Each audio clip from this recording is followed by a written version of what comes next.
Media composer is definitely the gold standard. I'm so grateful that I got exposed to it from the time I started working in the industry.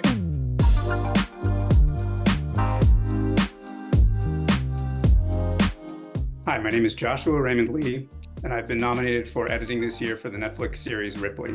First and foremost, I think Steve Zalian's writing is so unique in the way it blends humor and darkness. It's very relatable. The dialogue is always extremely fun. That's what I am drawn to in his work in general. And in the case of the work he's directed himself, Ripley especially is such a showcase of cinematic technique. It's just really rich to work on and to watch as a viewer.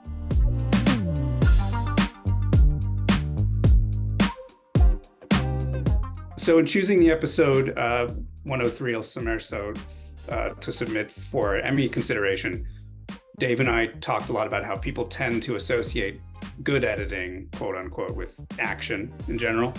And while the series Ripley doesn't have a lot of action per se, in the case of 103, this is as much as you get. This episode in particular was one that stuck in people's minds for the way it dealt with suspense and the way that action was a big part of that suspense. So it seemed like the logical choice to enter for an editing category.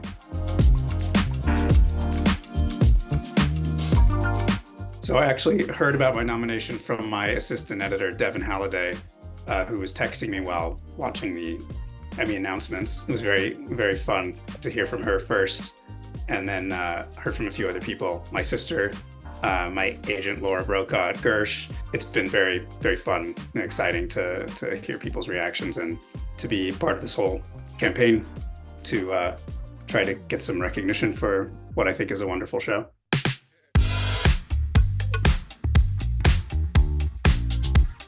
So I think the greatest challenge in making this episode work well was in the transition from what is a normal narrative flow of events into a kind of like pausing and telescoping of time for the second half of the episode, which as scripted was essentially 40 pages of single space scene description, making the transition into that halting of time and then living in a kind of moment to moment experience of time with Tom, being close enough to him emotionally that you could kind of like live every beat with him and be in his mind and with him as he's figuring out what to do from one moment to the next, while also keeping the flow of action going, so that the amount of action which would have taken place in five or 6 hours in real time could actually be collapsed succinctly into about 30 minutes of screen time. Additionally, there are a lot of visual effects in that episode. I think the count is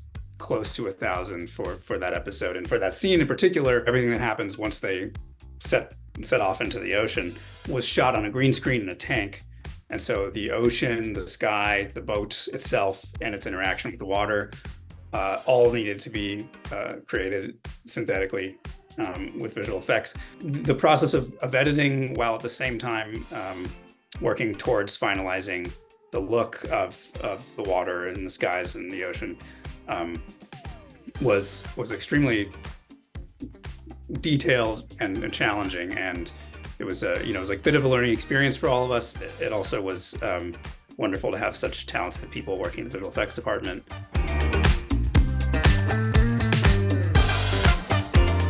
Media Composer was our main platform for working on all the temp visual effects we did for the show. Early on in post, completely laid out skies and oceans in different layers using the Avid VFX tools. It's just, it's kind of the gold standard in the industry. And I think the VFX palette is so powerful if you know how to use it. And our visual effects editors were able to comp all these things so early in post that we were able to really home in on the kinds of skies we wanted, the quality. Steve was so detail oriented that he wanted to really pick every single cloudy sky for every single angle.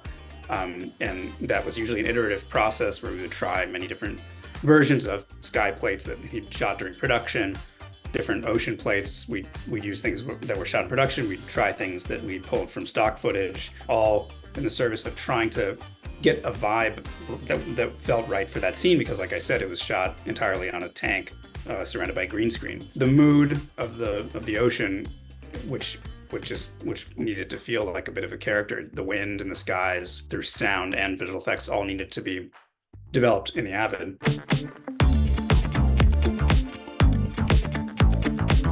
Media Composer is definitely the gold standard. I'm so grateful that I got exposed to it from the time I started working in the industry as a PA. You know, I would watch assistants work and they would kind of show me the ropes. And then as an apprentice, I got to do a lot of dailies and a lot of scripting. Getting to learn it like really from the ground up like that as an assistant shows you how well built it is and how wonderful it is at organizing media.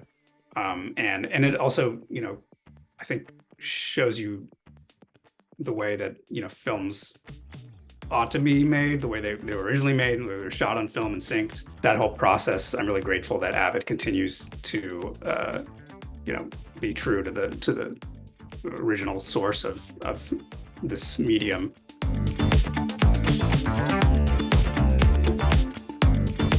I think my advice to anyone looking for a career in editing is to try to get in as a PA in an editing department on a film or a series. It doesn't really matter what kind, and to try to make yourself essential and be willing to learn and show people that you're interested in editing. And in my experience, people are very generous about sharing their knowledge and experience with you. Look, if you want to work in Hollywood, you're going to have to learn Avid Media Composer. It's the gold standard.